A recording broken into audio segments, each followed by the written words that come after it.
न कोई घमंड है। अब समझ में नहीं आता कि किस चीज का घमंड इनको चढ़ा हुआ है, कौन सी चीज से अपने को विशेष समझ रहा है।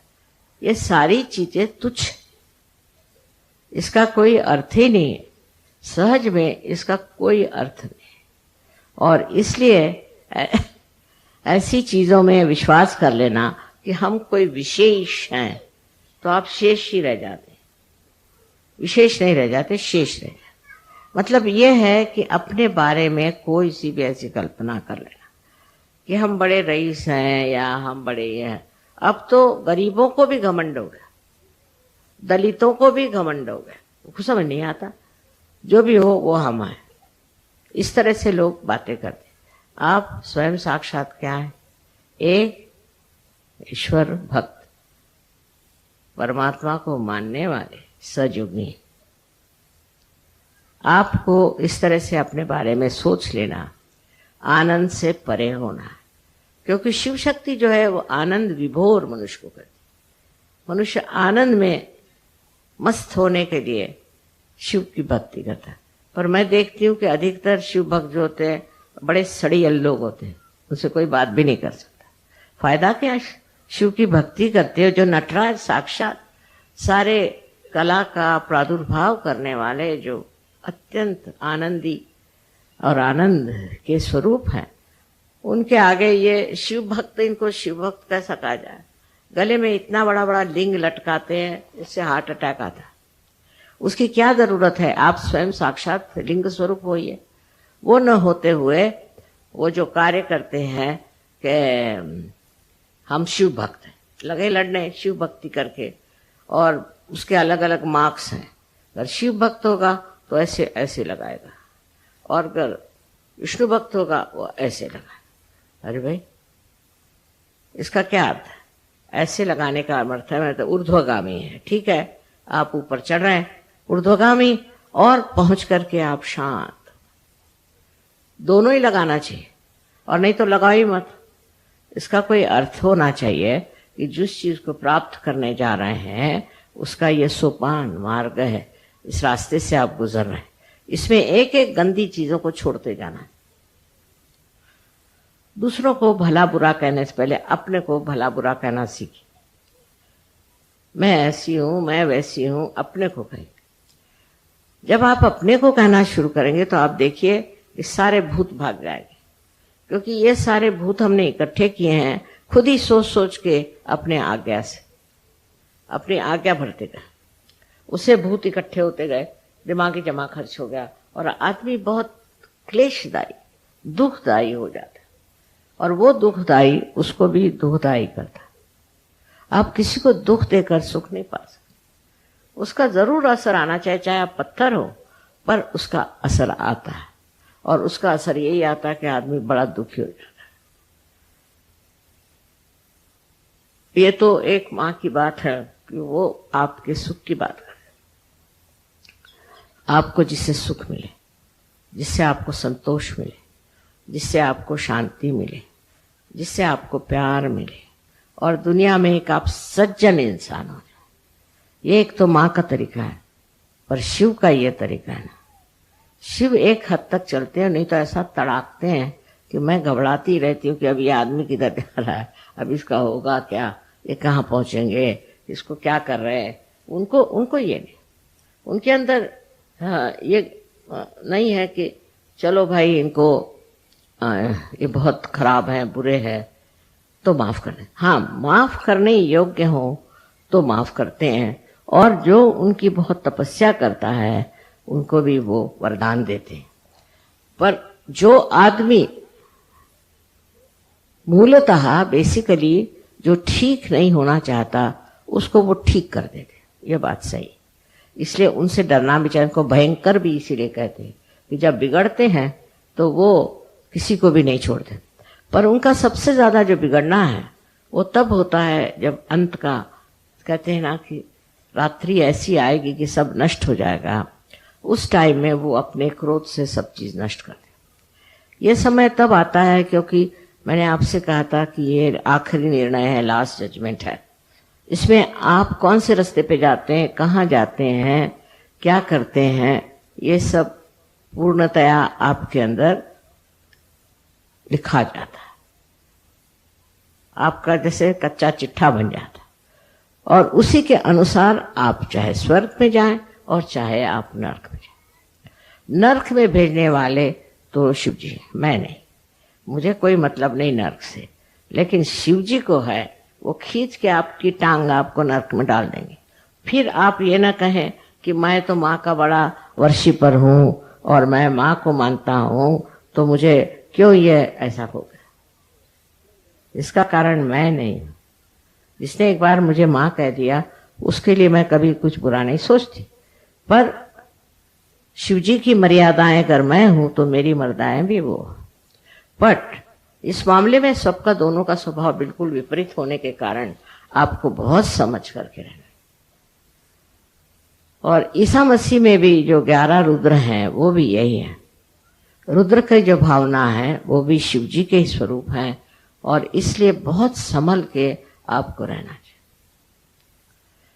इसके बारे में आपको इसलिए वार्निंग देनी है कि सहयोग में भी लोग आते हैं, कोई पैसा कमाता है, कोई बुराई करता है, कोई खराबी करता है, कोई अन्याय करता है। ऐसे लोग तो झटक जाते ही, निकल जाते हैं, पर निकलते ही साथ शिव जी की कक्षा में आ जाते। फिर मुझे खबर आती कि वो बैंकरप्ट हो गए, वो ऐसा हो गया, वैसा हो गया। मैंने कहा भैया आप मुझे मत बताओ।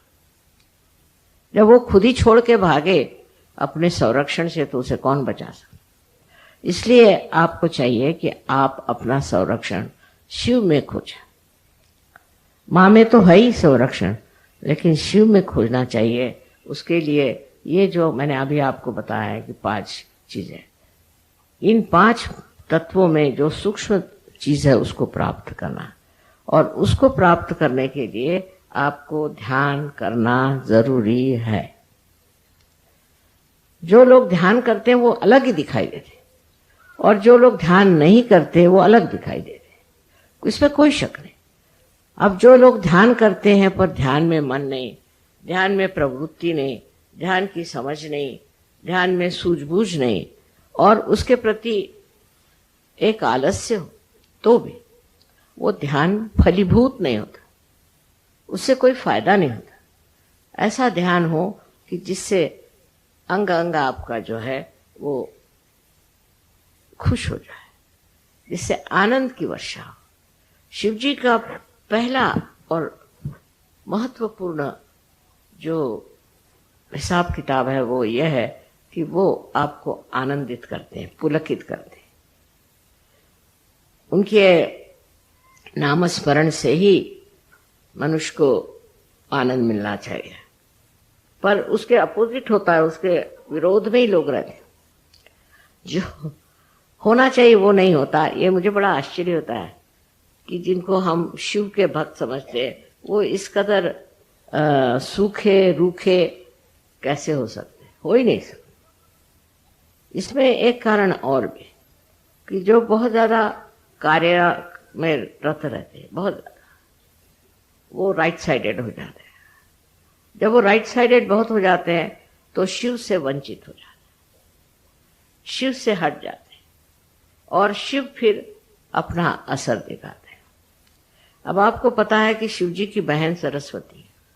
जो सरस्वती की पूजा करते हैं, माने जो पढ़ते हैं, लिखते हैं, ये सब ज्ञान व्यान इकट्ठा करते हैं, और इसके अलावा कला में बहुत रुचि रखते हैं, ऐसे जो लोग कला की और जिनकी रुचि है, ऐसे लोग जो हैं, जो सरस्वती की पूजा करते हैं, उनकी वंदना करते हैं, उनको सबसे पहले ये जानना चाहिए कि ये शिव जी की बहन है। और आप जानते हैं बहन का रिश्ता बड़ा जबरदस्त होता है। अगर आप इनकी बहन की कहीं प्रवंचना करें या उससे कोई बुरे गुण ले लें या बुरी बातें करें, जैसे कि बहुत से लोग हैं गंदी गंदी किताबें लिख देते हैं, बहुत से लोग हैं जिनके पास ज्ञान है उसको उल्टा सीधा कर देते हैं, ऐसे लोगों पे शिव जी का हाथ बड़े जोर से पड़ता है, क्योंकि उनकी बहन जो है वो बड़ी महत्वपूर्ण है, और उसकी प्रवंचना करना माने बहुत ही बड़ा गुनाह है, उनकी दृष्टि में बहुत बड़ा गुनाह है। और आदिशक्ति के लिए भी उनका बहुत कड़क नियम है, इसमें कोई शक नहीं। जरा इसको देखिए नहीं निकल रहा है। अब जो सहयोगी हैं उनको सबसे पहले अपनी ओर ध्यान देना है। मेरा मतलब नहीं कि शीशे के सामने घंटों बैठे रहिए, बिल्कुल भी नहीं।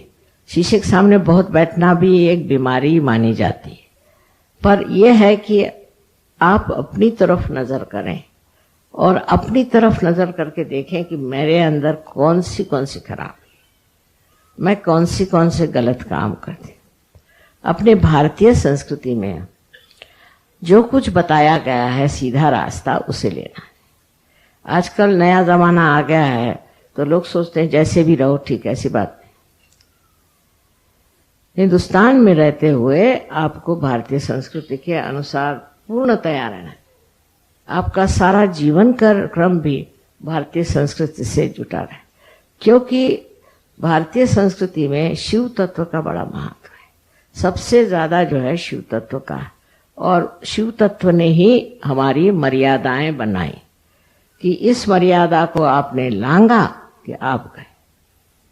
जो मर्यादाएं हमारे संस्कृति में हैं वो शिव की कृपा से, वो सारी बातें जो हमें बताई गई हैं आज तक कि ऐसे नहीं करते वैसे नहीं करते, छोटी सी लेकर बड़ी तक ये मर्यादाएं शिव ने बनाई और वो इसका इतना जबरदस्त ख्याल रखते हैं कि जैसे ही आप इस मर्यादा को लांघ जाते हैं आप पे उसका असर आता।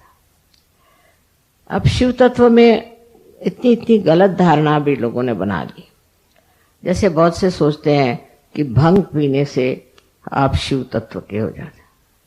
बहुत से लोग जो शराब पीते हैं वो सोचते हैं शराब पीने से आप शिव तत्व में डूब जाते। बहुत सारी ऐसी गलत चीजें लोगों ने बना ली है कि ये शिव जी के लिए ये चीज है। वो शिव जी ने अगर पिया, शिव जी ने तो विष भी पिया था, आप विष पिएंगे? उन्होंने इसलिए पिया था कि संसार का सारा विश्व जो है वो खा ले, इसलिए वो धतूरे को खाते थे कि धतूरा जो है इसमें जहर होता है तो वो खाते थे। इसी प्रकार आपने सुना होगा कि साईनाथ जो थे वो बहुत तंबाकू पीते नहीं थे, पर वो चिलम में भर के खींचते थे। वजह यह कि महाराष्ट्र में लोग बड़ा ही तंबाकू खाते हैं। हर आदमी, मिनिस्टर भी तंबाकू खाएगा और उसका चपरासी भी खाएगा, और मिनिस्टर चपरासी से कहेगा भाई तेरे पास तंबाकू हो तो दे। इस कदर वहां लांछनास्पद बिल्कुल तंबाकू का जोर है। हालांकि इतनी तंबाकू तो वहां होती नहीं है, पर पता नहीं क्यों लोगों को तंबाकू को बीमारी है। इतनी तंबाकू खाते महाराष्ट्र में लोग। उस तंबाकू के लिए ही साईनाथ ने ये सोचा कि मैं ही क्यों नहीं इनकी सारी तंबाकू खा जाऊं, इसलिए वो तंबाकू खींचते थे। तो लोगों ने कहा लो साईनाथ भी चिलम पीते थे तो हम भी पिए। जहां वो वहां ऐसे लोग हो गए कि जो तंबाकू इसलिए लेते थे कि इन लोगों की तंबाकू की जो लत है वो खत्म है। अब वो चाहे उसको कुछ भी कहिए, है तो वो तंबाकू, और तंबाकू का और शिवजी से वैसा संबंध नहीं है, पर यह जरूर है कि सब वो सारी दुनिया भर की तंबाकू को खत्म करना चाहते। अब समझ लीजिए अगर आप देवी है, सो देवी का काम है कि सारे दुनिया के दुष्टों को, भूतों को खा ले। अब आप भी खाएंगे क्या भूत? देवी का कार्य है कि वो जितने भी आपके पीछे में लगी हुई बीमारियां हैं उनको आत्मसात कर ले। तो अब आप लोग करेंगे क्या? यह आपका कार्य नहीं। इसी प्रकार जो कुछ भी साधु संतों ने किया है वो सब आप करने के लिए तो अभी आपकी ये शक्ति है और नहीं आपका कार्य। आपका कार्य जो है वो अपनी स्वच्छता करना, अपने को ठीक करना। पहले आप उस दशा में पहुंच जाए, तब फिर सब मामला ठीक हो सकता है। पर अगर आप उस दशा में नहीं जाएंगे तो बेकार है। आपके लिए ये सारे उपद्व्याप करने से कोई फायदा नहीं। बहुत सारी चीजें हैं जिसका समर्थन हो सकता है गलत तरीके से, पर हमको अगर सही तरीके पे रहना है और सही मार्ग से चलना है तो सर्वप्रथम अपने हृदय को हम स्वच्छ करें। ये जो हमें आदतें लगी हैं, ये आदतें भी सारी हमारे हृदय पे असर करते। इसलिए पहले जमाने में ऐसा होता था कि जो भी विद्यार्थी आते थे उनको जंगलों में सोने कहते थे, वो जंगलों में रहे जहां सांप बिच्छू बकड़ियां सब लगे वहीं रहो, तो तुम्हारे ऊपर ऐशो आराम न चढ़े। ज्यादा से ज्यादा झोपड़ी में, जिसको कि गोबर से लिपा हुआ है, उसमें सुलाते थे। और बहुत सादगी का जीवन, कपड़े भी बहुत कम पहनने, जिसमें कि बच्चों को कपड़ों के प्रति लालच न हो। हमें ये कपड़ा पहनना है, हमें ये जूता खरीदना है, हमें ये खाना खाना है, ये सहयोगियों को कहना नहीं चाहिए। आपको मालूम है आपकी माँ कहीं भी रह सकती, कहीं भी सो सकती, कुछ भी खा सकती। तो ये जो चीजें अपने अंदर स्वाद, हमारे यहाँ जो इंसान देखो हिंदुस्तान का, उसको खाने पीने का बड़ा शौक। सहयोगी भी एक दूसरे को बुलाएंगे खाने पर आइए, काय को, औरतों को खासकर, कि जैसे ही कहीं जाओ तो कहे माँ आप हमारे घर खाने पर आए। मैंने कहा मेरे खाने का बड़ा गड़बड़ा काम है, मैं तो किसी होटल में नहीं खा सकती, मैं कहीं नहीं खा सकती, और घर में भी बगैर नमक बड़े चीनी के रहती हूँ। मेरे अंदर अस्वाद है, बचपन से अस्वाद। मैं हर हालत जो मिले सो खाती हूँ, पर हम लोगों की जो जबान है बड़ी चटोरी है हिंदुस्तानियों, चाहे वो यूपी वाले हों, पंजाबी हों, चाहे दक्षिण के हों, खाने के मामले में हिंदुस्तानी बहुत एक्सपर्ट है। और आदमियों को बुद्धू बनाते हैं खाना खिलाकर। हमारे हस्बैंड को ये पसंद है, हमारे हस्बैंड को वो पसंद है, करें क्या? उसकी गुलामी करेंगी, हस्बैंड को प्लीज करेंगी, उनको ये करें। रात दिन खाने पीने की बात अगर करे तो सजोगी नहीं। अब बाबा, जब मैं वहां थी मिलान में, वहां जब प्रोग्राम हुआ गुरु पूजा में, मैंने खुद खाना बना, क्या करें। 4 साल तक मैं वहां खाना बनाती रही, क्योंकि दूसरे लोग अच्छा खाना नहीं बनाते थे। लोग कहते माँ ये तो प्लास्टिक के जैसे करा, पर हिंदुस्तानी उसमें विशेष। जितने भी हिंदुस्तानी वहां आएंगे सब मुझे मिलना चाहेंगे, उनका विशेष अधिकार मेरे ऊपर। और दूसरा खाने पीने में बड़ा कि यहाँ का खाना ठीक है। अब एक और नई चीज शुरू हो गई हिंदुस्तानियों में कि अटैच्ड बाथ चाहिए। इनके बाथरूम्स घरों में जाके देखो तो कैसे इनके माँ बाप रहते थे, इनको अटैच्ड बाथरूम, वो भी अंग्रेजी ढंग का। मैं इसलिए आज कह रही हूं कि इससे बड़ा परेशान कर दिया। गणपति पुणे में उनके लिए अलग से मैंने बाथरूम बना दिया, बाबा अंग्रेजी बना दो। पर पहले मैंने हिंदुस्तानी बनाया, मैंने चाहे हिंदुस्तानी को हिंदुस्तानी पसंद आएगा, और अंग्रेजों को अंग्रेजी बना दिया। तो ये फरमाते कि नहीं हमको अंग्रेजी चाहिए, बताओ। मैंने कहा यहां अभी स्ट्राइक शुरू हो जाएगा। मैंने कहा लोटा लेके जंगल में जाओ, यही तुम्हारा इलाज है। सालों भर ऐसे जाते रहे, और अब बड़े साहब हो गए हैं अटैच्ड बाथरूम के लिए। तो बेचारे अंग्रेजों ने, जो परदेसी फॉरेनर्स थे, बेचारों ने कहा माँ हमें तो हिंदुस्तानी अच्छा लगता, क्योंकि बड़ा साफ है, हमें आप हिंदुस्तानी दे दो। तो मैंने अदल बदल दिया, तो बड़े खुश हिंदुस्तानी के अटैच्ड बात मिल गया। शर्म करनी चाहिए, सहयोगियों को ऐसी बातें करते हो शर्म करनी चाहिए। आपके बाप दादे तो लोटा लेकर के जाते थे, और आपको ये क्या शौक, आपको कोई बीमारी है, कोई तकलीफ है? और मुझे एक आफत में डाल दिया था, पर एक तरह से मेरे दिमाग में बात आ गई कि चलो भाई तुम ये लो और तुम ये लो। इस तरह से बहानेबाजी और ये करना, ये हिंदुस्तानियों का काम। अब आपको और हैरानी होगी कि जो लोग कबीला आते हैं, सब लोग सबके साथ रहते हैं, बहुत रईस लोग हैं, मोटरे हैं, सब है, लेकिन वो सब पिंडौल में सोएंगे। पर हिंदुस्तानी अपने लिए एक स्पेशल जगह उनको, होटल में रहेंगे, मोटरों में घूमेंगे, कोई भी तरह की जरा सी भी उनमें त्याग नहीं, त्याग करना सीखा ही नहीं। आजकल हम मॉडर्न क्या हो गए मेरी समझ में नहीं आया। अब इन लोगों के घरों में नौकर नहीं, तो ये लोग अटैच्ड बात इसलिए नहीं रखते, एक ही रखते, बाबा सफाई करना पड़ता है। आप लोगों के नौकर चाकर हैं तो चलो 10-10 बाथरूम रख लिए, पर ये सब आते आपको अपने स्वयं के शक्ति से दूर ले जाए। फालतू चीजों में आपका ध्यान जाना, फालतू बातों में आपका हाथ जाना, ये सब आपको एक बहुत ही सर्वसाधारण मनुष्य बना देगा। औरतों के आजकल चला हुआ है कि ब्यूटी पार्लर में जाएंगी, शक्ल तो वही रहती है, वहां पैसा खर्चा करेंगी, वहां ये करेंगी, वहां ये करेंगे। हमारे पूना में तो ब्राह्मणों की औरतें स्लीवलेस पहनेंगी, काला चश्मा लगाएंगी और वो मोपेड पे बैठ के घूमेंगे। मेरे समझ नहीं आता। पूना में जो कि पुण्य पट्टनम है, ये क्या पुण्याई का इंतजाम है? इस तरह से हम लोग विदेशी चीज को ले रहे हैं बगैर सोचे कि इसमें शिव का तत्व कितना है। शिव को देखो, रंग दड़ंग बैठते हैं अपने ऐसे। वो अपने बारात में भी ये नंदी पे बैठ के गए। नंदी क्यों? क्योंकि नंदी उनका शिष्य है। वो जो बोलेंगे उसमें गर्दन हिलाता है, कुछ भी बोले तो इसलिए नंदी उनका सबसे प्यारा शिष्य है। अब इस पे बैठ के वो वहां पहुंचे विवाह करने, तो पार्वती जी को तो कुछ ऑब्जेक्शन नहीं था, पर उसके भाई साहब जो विष्णु थे वो जरा कुछ घबरा के ये क्या चला रहा है दूल्हा मियां।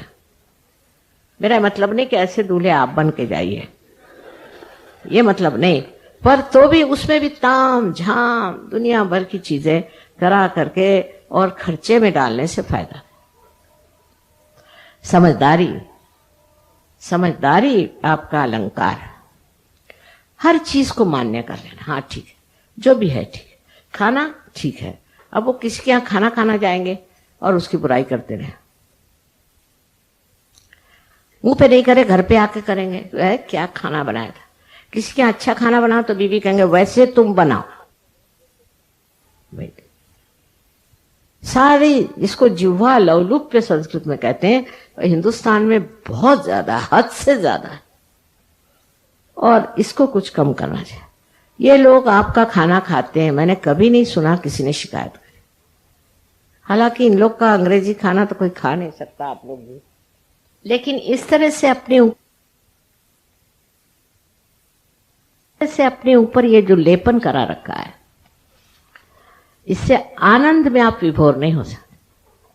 शिव जी का जो आनंद है उसको तो बताने के लिए लोगों ने कहा था कि आप वैराग्य करो, पहले विराग हो जाओ, हिमालय पे जाओ, एक टांग पे खड़े रहो, फिर कपड़े बिल्कुल कम पहने, नदी में जाके नहाने का और वैसे गीले कपड़ों से ध्यान का।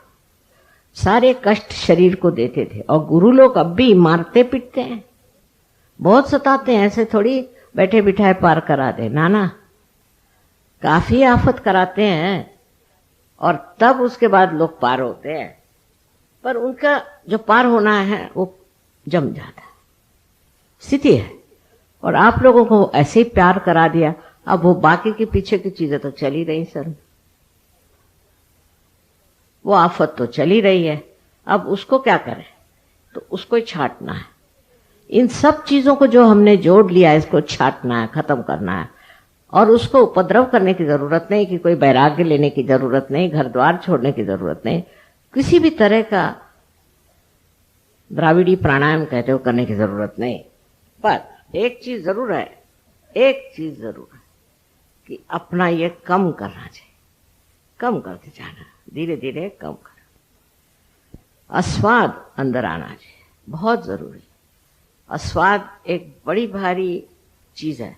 लोग बहुत नाराज होते थे, अगर खाना उनके समझ में नहीं आया तो थाली फेंकेंगे, कहीं मारेंगे पीटेंगे नौकरों को, पता नहीं क्या करते। अगर आपके अंदर अस्वाद आ जाए तो बहुत हलवाइयों की दुकानें भी बंद हो जाएंगी मेरे ख्याल से। बहरहाल मेरा कहने का मतलब यह है कि शरीर का माध्यम नहीं करना, शरीर के लिए कंफर्ट है। समझ लीजिए अगर आप पलंग पे सोते, जमीन पे नहीं सो सकते, तो 10 दिन जमीन पे सोई, कैसे नहीं सो सकते? अपने शरीर को अपना गुलाम बनाए बगैर नहीं हो। अपने कंफर्ट की बातें जो हैं वो खत्म करें।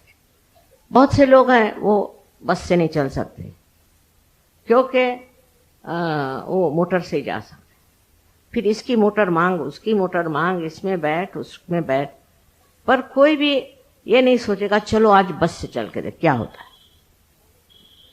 और पहले तो बस भी नहीं थी, लोग चलते ही थे।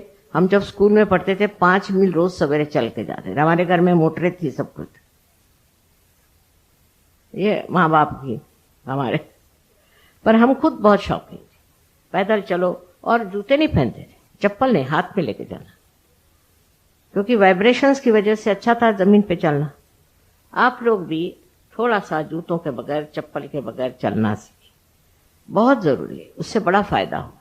जमीन को भी वाइब्रेशंस मिलेंगे और आपको भी अच्छा लगे। हर तरह की चीजों में हम लोग बहुत ज्यादा आराम पसंद हो। पहले 2-4 नवाब लोग जैसे थे वैसे अब हम लोगों का, और क्या मिला है, उससे कुछ नहीं मिलने वाला। ये सब की गुलामी करते करते सारी जिंदगी बीत जाएगी। इस गुलामी को कम करना है और सिर्फ परम शिव के तत्व को अपने अंदर धारण करना है। और उसके लिए जरूरी है कि कोई भी चीज महत्वपूर्ण है। आज ये कपड़ा पहनना है तो कल वो कपड़ा पहने, तो उसके साथ वो मैचिंग करना है, तो उसके साथ वो चाहिए। जो कुछ मिलता है ले लो, जो कुछ आता है उसको पहन लो, कोई हर्ज नहीं, उसमें आप पे कोई आफत नहीं आने वाली। उल्टे आपको समाधान होगा कि मैं समाधान, जो भी मुझे मिला वो मैं समाधान से स्वीकार कर। आजकल हमारे वहाँ पता नहीं यहाँ भी है क्यों नहीं कि वो गैस का सिलेंडर 16 रुपए महंगा हो गया, तो औरतें, उनकी बड़ी फोटो आई, सब बड़ी सजी धजी। मैं कहे 15 रुपए का तो इनके पाउडर ही लगता होगा।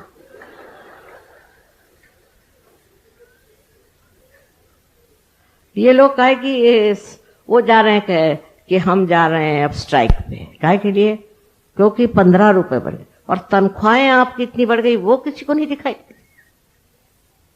हम अपने सर्वेंट को पहले समझ लो कुक को 20-25 रुपए देते थे, आज 2,500 रुपए। अब वो भी शिकायत करेगा, उसको कपड़े भी मिलते हैं, सब मिलता है। कितनी भी तनख्वाह बढ़ जाए तो क्या दाम नहीं बढ़ेंगे? जहां तनख्वाह ज्यादा मिलती वहां दाम बढ़ते हैं। वो सोने की बताते ना कि जब लंका में आप सोने की ईंट मिलती, एक साहब गए सोने की ईंट लेने, तो देखा क्या कि एक दिन उन्होंने काम किया तो उनको 2 ईंटें मिली। उसके बाद वो नाई के पास गए उनकी शेव करने के लिए, तो उसने कहा कितना चार्ज कर? 2 ईंटें। जैसी कमाई वैसा खर्चा, एक समझदारी की बात है। तो लग गए उसी के पीछे में कि भाई महंगाई हो गई, ये हो गया। मेरे तक शक आता था, मैं तनख्वाह कितनी बड़ी तुम्हारी, बहुत बहुत बड़ी। फिर तुम्हें महंगाई का रोना कैसे? जब तनख्वाह बढ़ेगी तो महंगाई होनी है। आपकी तनख्वाह तो बढ़ जाए और महंगाई न हो, ऐसा कैसे हो सकता है? ये सर्वसाधारण चीजें अगर हमें आ जाए तो सामाजिकता में भी हम शिव का तत्व करें। अब गांधी जी जैसे थे, बड़े ही जबरदस्त, उनके साथ मैं थी, आश्रम में रहते थे, मुझे कुछ नहीं होता था, पर सब लोग रोते थे, क्योंकि उनका था कि सबके बाथरूम साफ करो, सब मेहमानों के, सब। वो जमादार नहीं रखते थे, और अपने कपड़े खुद दो, अपनी थाली खुद दो, और खाने में सब खाना बॉइल्ड, उसके ऊपर सरसों का तेल आप ले सकते। अब बताइए कितने लोग हिंदुस्तानी खा सकते हैं वो खाना? बस 2-3 दिन रहते थे और भाग जाते थे, ये हालत थी। अब आप लोगों को भी थोड़ा आस्वाद सीखना चाहिए। अब आस्वाद के लिए ऐसा है, मेरे तो पता नहीं कैसे छूटता है, पर आप अगर खाना थोड़े दिन उबलाई खाए तो कैसे क्या रहेगा? कोई माँ अपने बच्चों को ये नहीं कहेगी, लेकिन मैं क्या करूं, इसमें शिव तत्व खराब हो रहा है।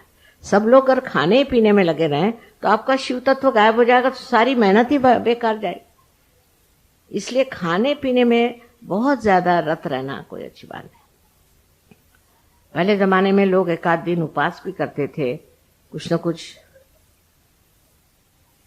अपना त्याग करते थे, पर आजकल बड़ा मुश्किल है ऐसा कहना कि आप अगर संतुष्ट हो जाए, समाधानी हो जाए, तो आपको कोई जरूरत नहीं है, बिल्कुल जरूरत नहीं है कि आप हर समय खाने पीने की बातें करें और अपने यहाँ खाने पे बुलाएं। फिर हमारे यहाँ एक जाति पाति बहुत है, कि अगर कायस्थ है तो अलग है, हिंदू है वो क्या ब्राह्मण है तो अलग है, फलाने अलग है। अब भी है। अब क्या होगा कि जो कायस्थ सहयोगी है वो सब एक हो गए, ब्राह्मण सहयोगी एक हो गए। अरे भाई अब तुम सहयोगी हो गए, अब भी काय को ये कर रहे ब्राह्मण और ये हो। फिर कायस्थ कायस्थों को खाने पर बुलाएंगे और ब्राह्मण ब्राह्मणों को खाने पर बुलाएंगे। अब ये इस तरह की मूर्खता अगर करनी है तो सहयोग में काय को आए? सहयोग में जाति पाति ये कुछ है नहीं, और तो आपकी वही नहीं मिटी जो बिल्कुल मूलतः गलत चीज है, तो अब क्या मिटने वाला है? शिव जी को था क्या जाति पाति? वो तो एकाक्ष को किसी की टांगे टूटी हुई, किसी का हाथ टूटा हुआ, ऐसे सब लूले बुले ले करके और अपनी बारात में ले गए थे। तो ऐसे शिव तत्व में आपके लिए बहुत ज्यादा ये कटाक्ष रखना कि हम तो भाई बहुत पर्टिकुलर हैं कि खाना जो है ऐसा होना है। फिर कायस्थों का अलग, ब्राह्मणों का अलग, और जातियों का अलग, राजपूतों का अलग, सबका अलग अलग। अब वही खाना खाइए। मुझे कभी भी समझ में नहीं आता, आज तक समझ में नहीं आया कि ऐसे अलग अलग खाने में ज्यादा आनंद आता है, तो ये लोग क्यों ऐसा ही खाना मांग? क्या वजह? बंगालियों को बंगाली, मद्रासियों को मद्रासी। तो मैंने एक बार कहा कि हमारे एयरफोर्स में, एरोप्लेन्स में कोई अच्छा स्टैंडर्ड खाना क्यों नहीं? पहले माँ ये बताइए कि हिंदुस्तान का स्टैंडर्ड खाना कौन सा? ये तो बात सही। तुम कर कोई खाना बनाओ तो कहेगा ये तो मद्रासी का, मद्रासी कहेगा ये क्या बिहारी है, फलाने का ढिकाने का ढिकाने। तो इसलिए सब तरह का खाना खाना आना चाहिए, क्योंकि यहां से सब चीज शुरू हो जाती। ये वैखरी जबान में भी एक मिठास, मधुरता होने, मुस्कुराहट में भी कभी कभी ऐसा लगता है कि रावण निकल रहे इनके मुंह में से। तो बोलने का क्या कहना, जब बोलते हैं तो लगता पता नहीं ये कौन चंडिका बोल रही कि क्या बोल रही है। औरतें बड़ी तमाशा और आदमी भी बहुत तमाशा। अजीब अजीब चीजें ऐसी बन गई हैं। इसमें शिव तत्व कहाँ है? शिव तो प्रेम का महासागर है। वो तो राक्षसों को भी उन्होंने वरदान दिए। राक्षसों को भी जिसने वरदान दिए, ऐसे शिव तत्व को हमारे अंदर अगर लाना है तो हम ऐसी छोटी छोटी बातों में कैसे उलझ, ये हम कैसे कर सकते हैं? ये बताइए। जिस तरह से हम एक दूसरों को क्रिटिसाइज करते हैं, किसी को कोई कहता है ये ऊंचा है, कोई कहता है नीचा है, ये शिव की बात है। शिव के अंदर प्रेम की धारा है बह रही, और इस प्रेम की धारा में बहते हुए आपको ऐसी उल्टी सीधी बातें करनी नहीं चाहिए, और उससे कोई फायदा नहीं होना। आपसी प्रेम, आपसी समझ और आपस का आनंद उठाना चाहिए। अब ये बात जरूर है कि सहयोगी आपस में लड़ते नहीं, ये तो मैंने देखा, और आपस में मिलते हैं तो बहुत प्रेम से मिलते हैं। पर तो भी अभी भी ये छोटी छोटी बातें जो कि बड़ी वैयक्तिक हैं, खाना पीना, उठना बैठना पैरना, ये जरा सा ठीक करना चाहिए।